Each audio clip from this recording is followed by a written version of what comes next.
Hello प्यारे साथियों, नमस्कार। मैं रिंकू यादव आपका स्मार्ट स्टडी सर्कल क्लासेस पर सभी साथियों का हार्दिक स्वागत करता हूं।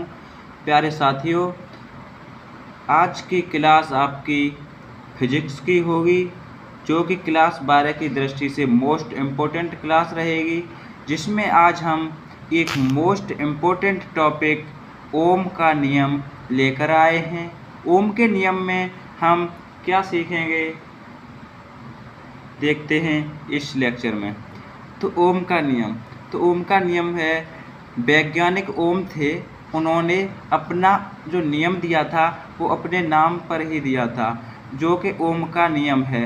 तो इसका क्या होगा कि वैज्ञानिक ओम ने बताया था कि अगर किसी भी चालक क्या होता है, चालक या वस्तु एक ही चीज़ है। यानी वैज्ञानिक ओम ने बताया था अगर किसी भी चालक की भौतिक अवस्थाओं में परिवर्तन किए बिना, यानी किसी भी वस्तु की भौतिक अवस्था में परिवर्तन किए बिना चालक के सिरों पर विभवांतर तथा उसमें प्रवाह धारा एक दूसरे के क्या होती हैं, समानुपाती होती हैं। यानी कोई एक चालक है, यानी कोई वस्तु है, उसके मतलब उस वस्तु में कोई परिवर्तन न किया जाए, परिवर्तन बिना चालक या वस्तु के विभवांतर तथा उसमें प्रवाह धारा एक दूसरे के समानुपाती करनी होती है। यानी बी प्रोपोर्शनल क्या होगा इसका, आई। ठीक है, ये आपका लिखा है। तो क्या होगी डेफिनेशन, दोबारा से समझते हैं कि वैज्ञानिक ओम थे, ओम ने बताया कि अगर किसी चालक की भौतिक अवस्था में परिवर्तन किए बिना चालक के सिरों पर विभवांतर उसमें प्रवाह धारा के समानुपाती होता है। ठीक है, इतनी बात क्लियर हुई। इसके बाद हम बात करते हैं कि यदि किसी चालक के सिरों पर विभवांतर आरोपित किया जाता है। हमने इस डेफिनेशन में विभवांतर पर बात की थी।